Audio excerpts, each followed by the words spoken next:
Today on an all-new Dr. Phil. I never planned on hurting my sister. I just wanted my needs met. You molested me, and that's not the way to go about it. He has a disturbing history. He's not had treatment. Nothing has happened since he's offended in the past. Why would he not offend in the future? His sister says he's still a danger. You made the decision to hurt me. If she's uncomfortable with me, then tell me to stay the hell away. She loves her brother and hates what he did. So, Mr. Know-it-all, you need to learn something that you don't know. I don't think I'm a know-it-all at all. Well, your arrogance is unbelievable. I can tell you this. You are sitting next to a predator. Let's do it. Have a good show, everybody. Here we go. This is a safe place to talk about hard things. Stand by. We'll count you down. Today is going to be a changing day in your life. 5, 4. I am not giving up on you.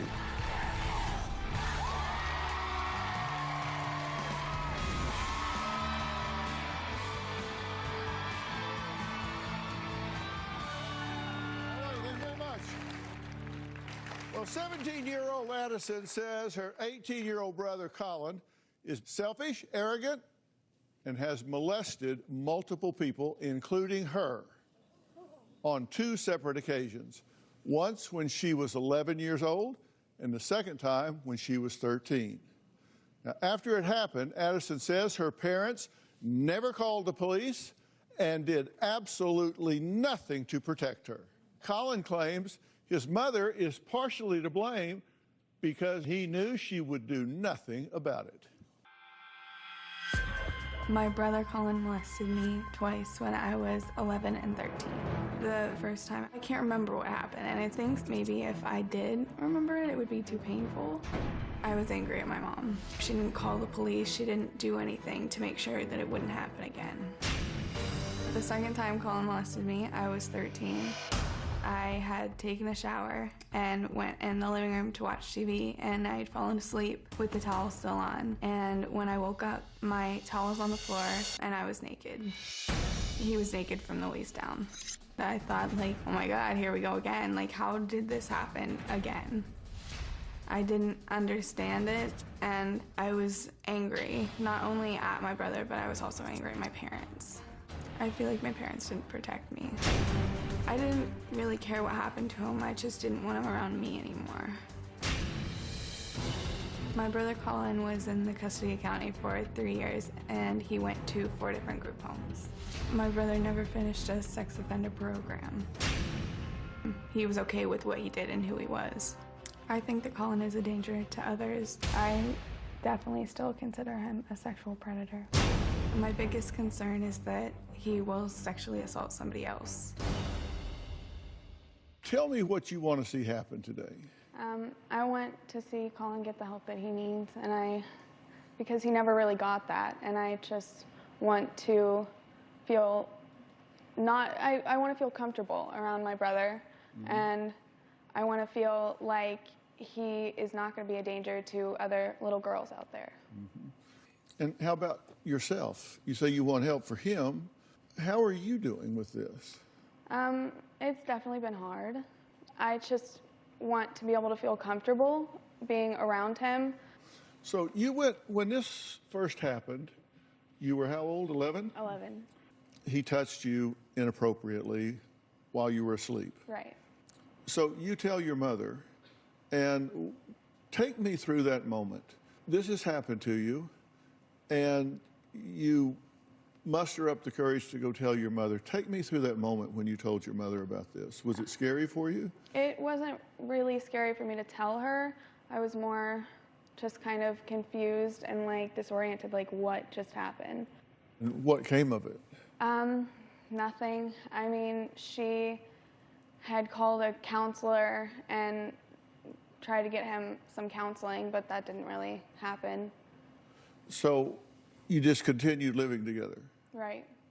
He'd be in the same room with you, same dinner table, same couch, watching TV, whatever? Yeah. Did he ever say anything to you about it? No. Okay. You built up resentment right away. Definitely, yeah. To your parents. What did you want them to do? Well, I wanted them to put me first, and I don't feel like they did that. they let him, you know, just go back to normal. I mean, and this is gonna sound crazy, but they didn't even like ground him. Like life just went back to like normal, completely normal. Mm-hmm. How did that make you feel about yourself? It made me feel like I wasn't as important as my brother. It happens a second time, and you're 13 now. You go to your mother again, and she says what? How did this happen again? I don't understand. So she was confused. She was angry again, but then again, how angry can you be? I mean, you're partly to blame because you didn't do anything in the first place to protect me. Had you learned of any other victims along this time frame, or did you learn about them later? When we were younger, I remember that he did molest a young girl.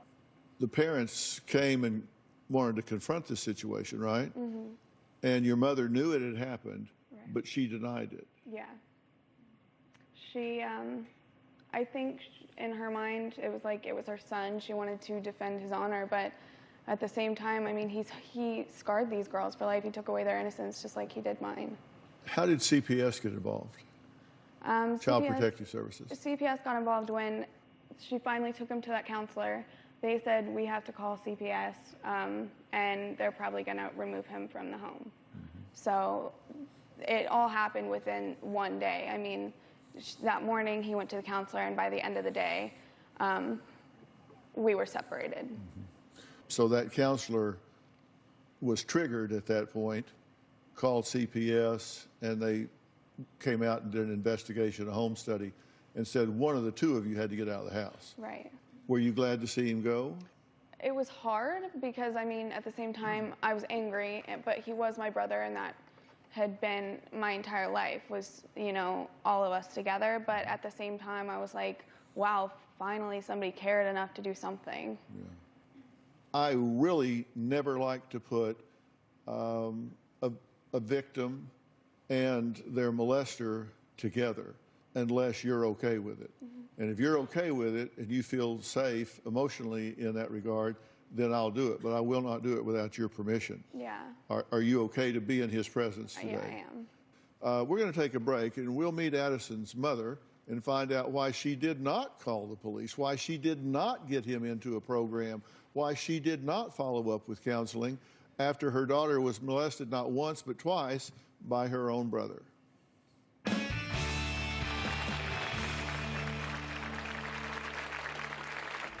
The first time Colin molested my daughter, I didn't call the police. I did take him to a counselor. When Colin molested Addison the second time, I yelled at him. And later, what goes through your mind at that moment? I just wanted my needs met. Didn't really feel wrong. Felt right for me. I'm disgusted. We're brother and sister. Colin still makes me feel uncomfortable. He'll stare at my chest. He's stared at me while I was sleeping before. Colin has come up behind me and just kind of smell my hair. He'll say that I smell good or smell feminine. When Colin is over at my house, I lock my bedroom door when I'm sleeping. There's a part of me that will never trust him. Addison says she resents her mother, Kimberly, for not protecting her from her own brother. Now, Kimberly admits she did not call the police. Instead, she says she yelled at her son, took away his electronics for a month, and sent him to 1 or 2 counseling sessions. Take a look.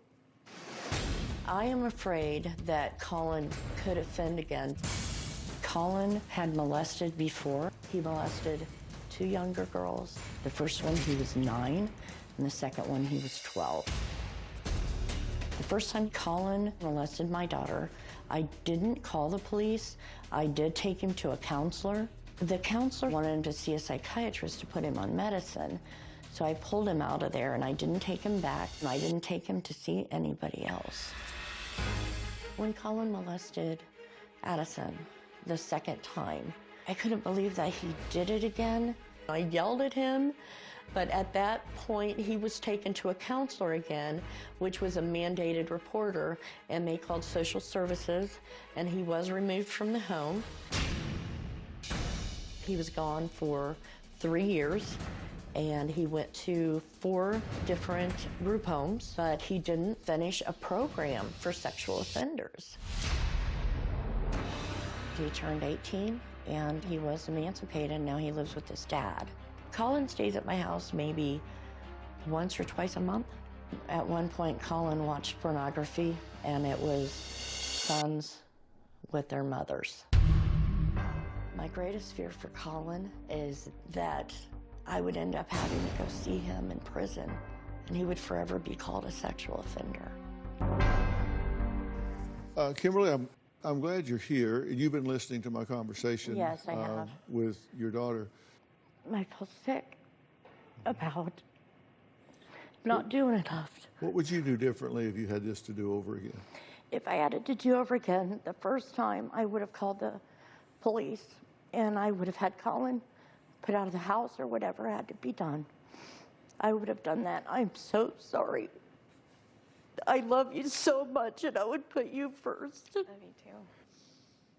It happened a second time, and I want to look at how you dealt with it at the time. Now, this is according to Colin.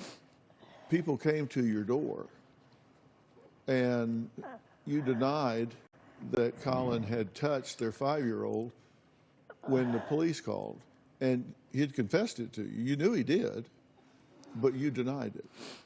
That's incorrect. Well, that's what he says. Okay, Colin, that's what he says, but what happened was this little girl's mother came and told me that Colin had pulled her pants down.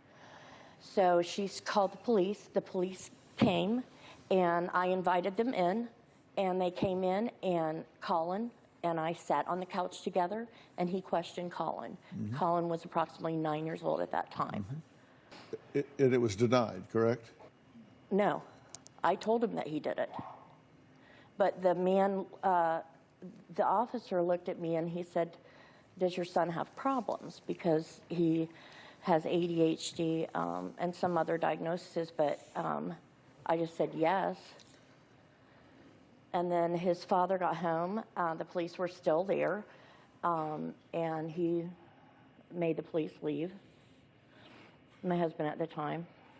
He says you grounded him for 1 week from TV and a year from his tablet, and he attended a counseling session 2 months after he touched a 6-year-old. That he did go to counseling, that he was grounded for 1 to 2 months from electronics and attended 1 counseling session after he touched his sister for the first time. Yeah, Colin has a different memory than I do about this. What's not up there is getting him help. Right. In a sustained sort of way. And in right. fact, you said you took him to 1 counselor and you pulled him out because they wanted to put him on medication. This is true. After 2 sessions, yes, that's true. What do you have expertise in the No. treatment of these things? No, I don't. Why would you second guess? I've been diagnosed with bipolar, and they said that he was bipolar, and I don't know. At that time, like I said, I wasn't in my right mind. We're going to meet Kimberly's son and find out why he says his mother is partially to blame for him touching his sister, not once but twice, and for him molesting children. You need to hear this. We'll be right back.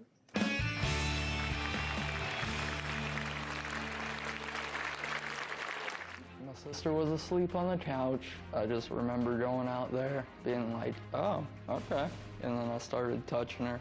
I was willing to do anything to get it. And later, you are sitting next to a predator. I did not know the other 2 children that he molested. I'm deeply disturbed and concerned for him. I want people to know that Colin is a master manipulator, that he will say anything or even do anything to try and get out of really facing up to his actions. Now that he is 18, he's free to do whatever he wants. He can roam the streets, he can go to parks. I have a fear that he will prey on a younger girl who's more vulnerable. Now, Kimberly and her daughter Addison say they both believe that her son Colin will reoffend, even though he was enrolled in several sex offender programs.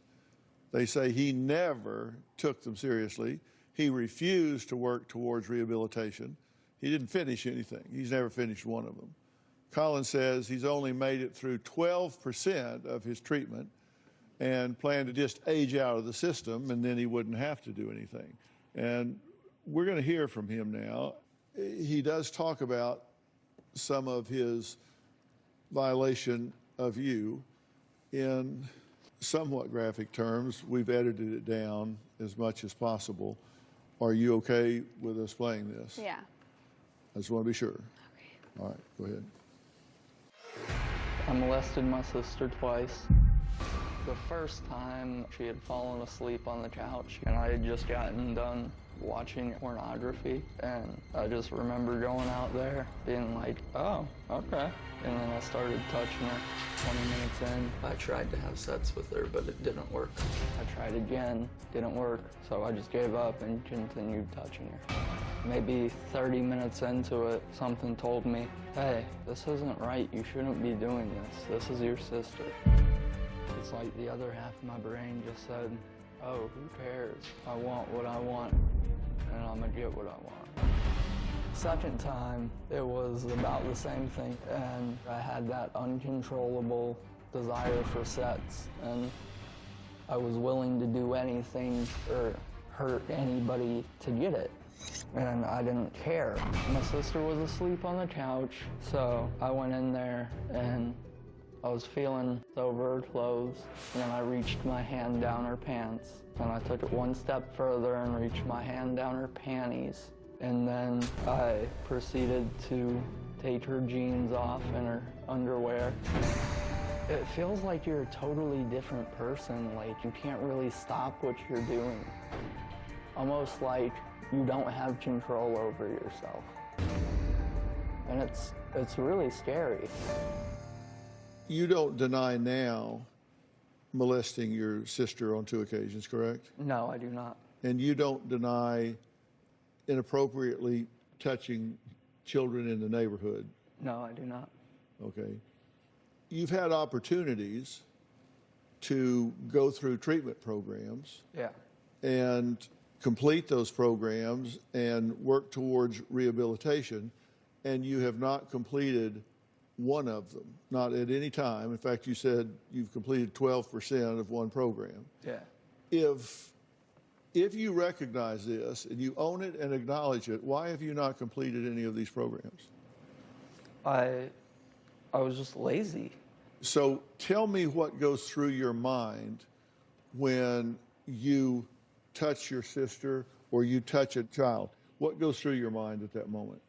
I just wasn't really thinking about anything other than sex. I just wanted my needs met, and I realized that it was wrong now, but at the time, it didn't really feel wrong. It felt right for me, but I realize now that that was messed up, what I did. And well, based on your recounting, we've put together a list of your sexual offenses. You touched a 5-year-old girl when you were 9, touched a 6-year-old girl when you were 12, touched your sister when she was 11 and you were 13, touched your mother's breast several times when you were 13, touched your sister when she was 13 and you were 14. no, I never touched my mother's breasts. You'd be sitting by me on the couch, and I'd have my arm around you, and you would poke my breast, and then you would say, whoops, Mom. How do you feel about what you've done to your sister? I feel terrible about it. I never planned on hurting my sister. I love my sister. I apologize. Like, The letter that I wrote you, maybe you didn't find it sincere, but I put a lot of time and effort into that. I probably spent about 3 days writing that. And my dad says that it took me 3 days because I was lazy. No, it took me 3 days because I really wanted to pour my heart and emotion into it. I don't think that it was as sincere as you say it is, because how can you look at a family member and just be okay with hurting them just to meet your own needs because you are that selfish? It was your selfishness that made you do all those things.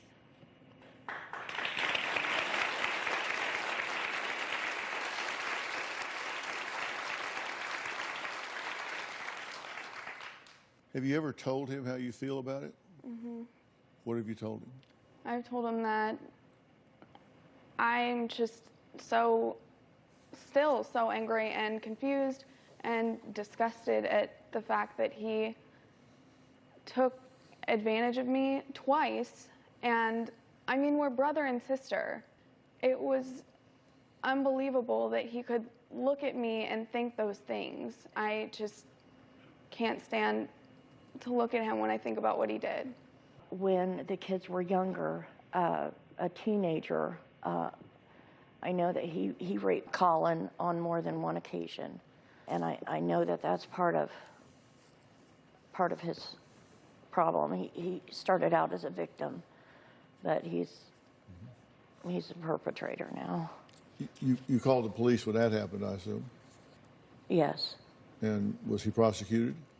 No. Kimberly says her ex-husband is partially to blame for Colin's early sexual awareness. We'll meet Kimberly's ex and find out what he has to say about all this when we come back.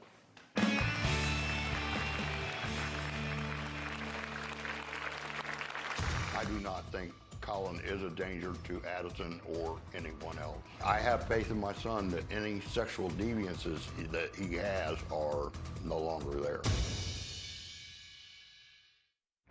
Closed captioning provided by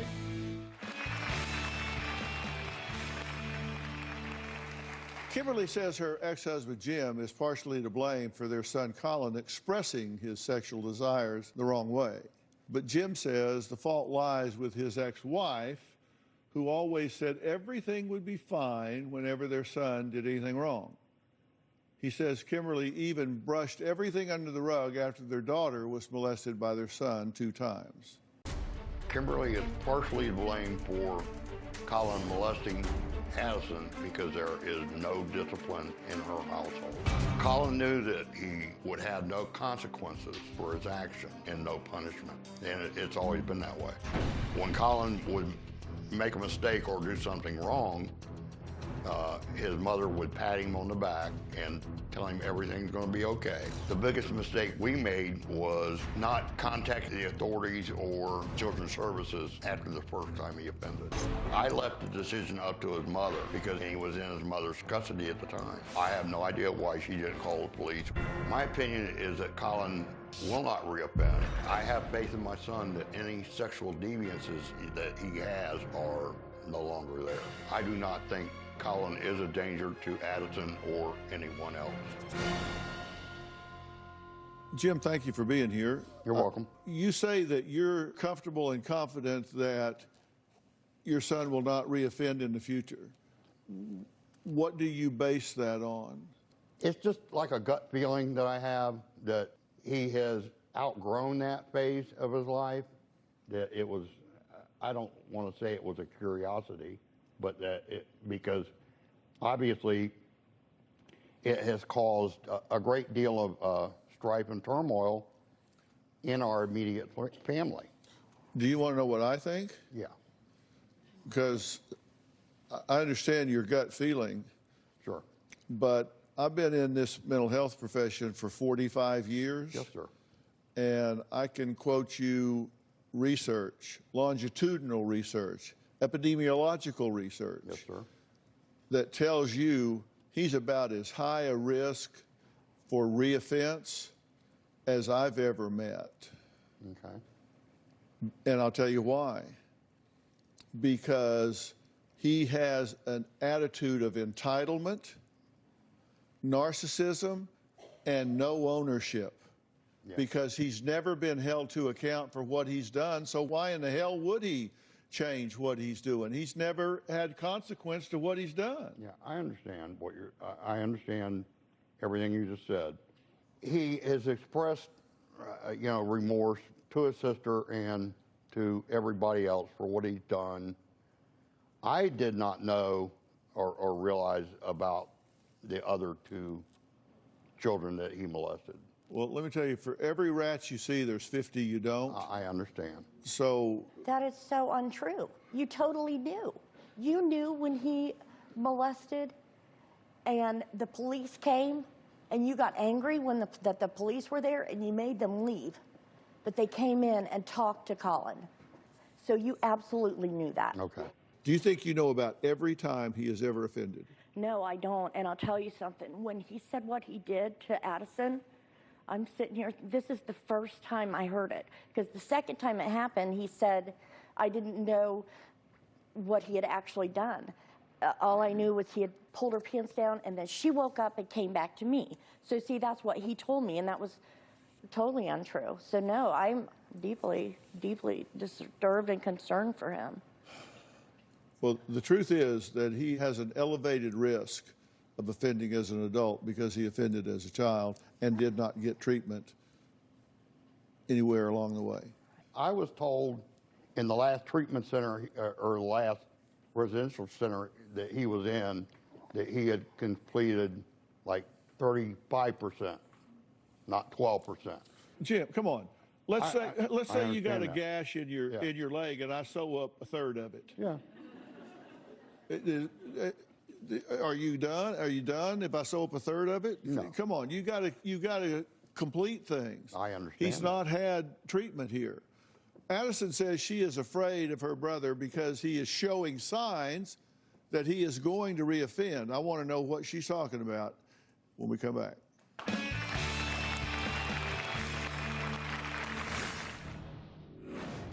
You walked in on your father cross-dressing. Saw my dad sitting there in the red dress. He was watching pornography. Closed captioning provided by Colin saw pornography growing up. His father was addicted to pornography and actually cross-dressed in our home. One time, my son had gotten up early in the morning and he saw his father dressed up in women's lingerie and viewing pornography. Well, Kimberly says her son Colin claims to be rehabilitated even though he never completed a single sex offender treatment program. Addison says he is even showing signs that he may molest again. What are the signs you're seeing? We were sitting in the car and he came up behind me and smelled my hair, and he stares at my chest sometimes. Sometimes I'll look over and he'll just be staring at me. And he makes me very uncomfortable. It's just red flags. Another thing too is that he's viewing pornography again. I'm 18. That you live with your dad. So I'm 18, so it's okay for me to look at porn after I've molested over and over again. That's fine. That's not fine. I'm 18. I'm trying to get my needs met in my own way. Okay. I get that. You tried to get your own needs met in your own way when you molested me, and that's not the way to go about it. I know, and I apologize for that. But watching pornography, I get that it's wrong. It helps me to stop and control my urges. Maybe if you would have gotten the treatment that you needed and you wouldn't have been so lazy, maybe you would already have that. I already do have that. How early in life were you exposed to pornography? When I was 7 years old, I found my dad's first pornography tape in the chest in a basement. And how old were you when you walked in on your father cross-dressing? I think I was 8 years old. I remember waking up early in the morning. It was probably the first day that I had actually waken up on my own. And I walked out into the living room, and I saw my dad sitting there in a dress. I think it was a red dress, and he was watching pornography. Did you take measures to shield him from pornography? I thought I did. Why is it okay for him to visit your home with your daughter there when he has molested her, when he has victimized her? I would ask her, is it okay if your brother spends the night? Because she spends the night at her dad's house, and Colin is there as well. And But why is that okay in this family unit here? it's not going to be okay at all anymore. It's not going to be okay. It won't. It won't. I mean, one thing this show is helping me to do is to really open my eyes and see I haven't protected her. And even now, even with everything that's gone on, I still let him in my house. And I'm sorry. And I will do better. I will be a better mother. Well, let me ask you about impulse. Yeah. Do you think that you have an irresistible impulse, or do you think you have an impulse not resisted? An irresistible impulse where you have no control, or an impulse you choose not to resist? I think that I have irresistible impulses, because I can resist impulses. Like if I have an impulse to watch pornography, I can resist that. But it's like I'm a different person, or I was a different person when I was doing these things. Well, you're contradicting yourself. Addison says she wants to feel safe again, but she often feels uncomfortable around men. I'm going to talk to her about that next.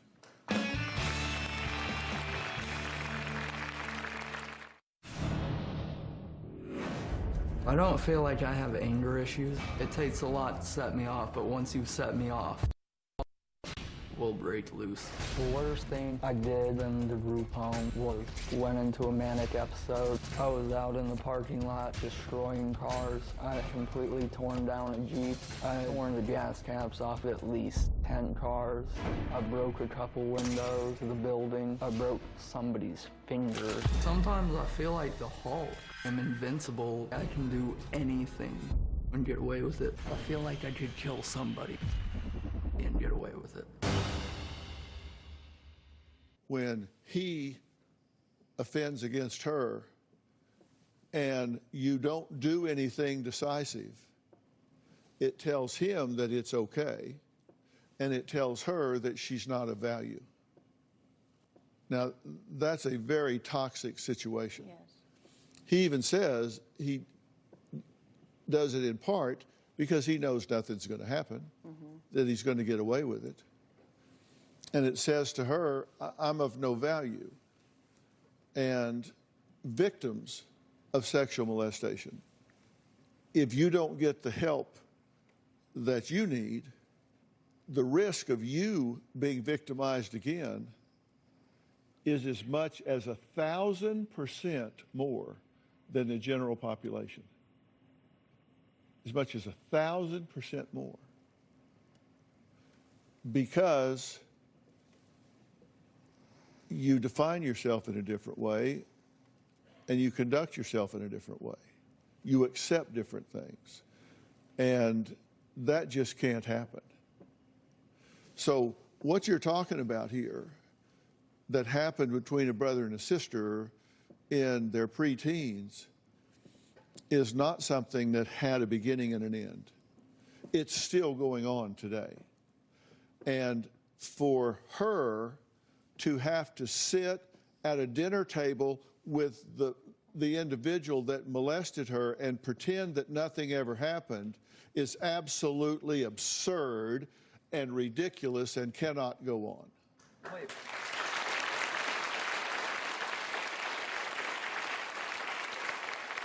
Okay, so Addison keeps saying that she's uncomfortable around me. But when I'm over at my mom's house, when she's at my dad's house, she asks me to hang out with her all the time. And I don't understand that. If she's uncomfortable with me, then tell me to stay the hell away. She is damaged. And she is confused. She loves her brother and hates what he did. So, Mr. Know-It-All, you need to start pulling your head out and learn something that you don't know.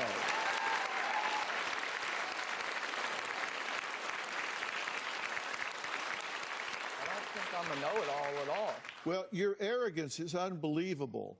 You're going to lecture her about what she does being inconsistent? Seriously? I don't think so. But I will give you the answer. She loves her brother. She hates what he did. That is not inconsistent.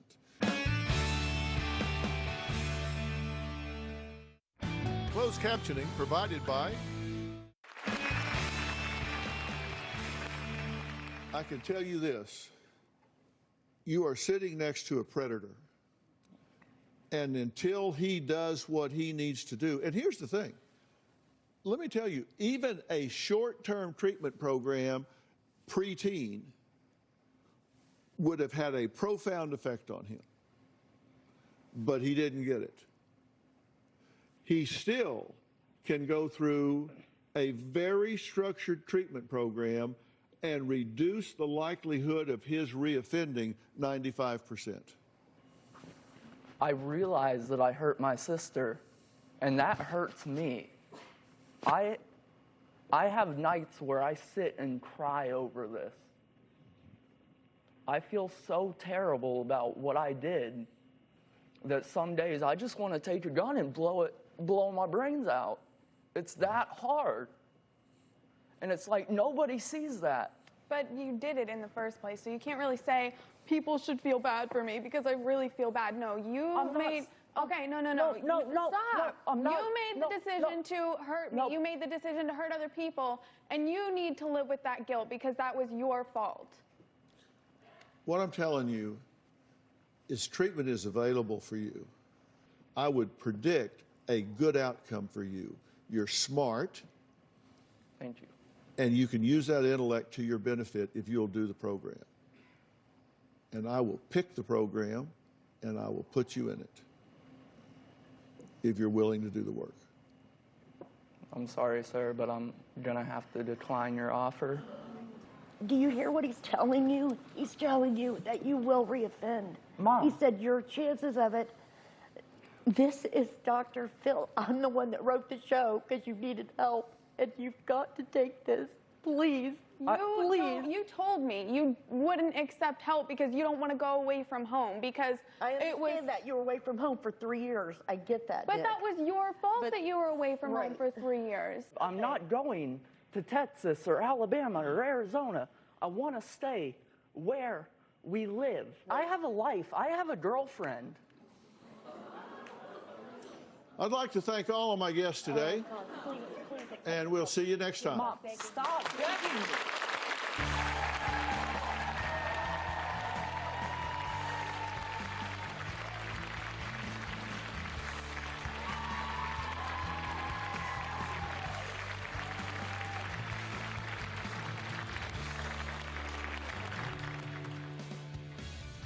I'm really pissed off right now. I'm so frustrated that my mom wants to beg me to do something, and she doesn't control me.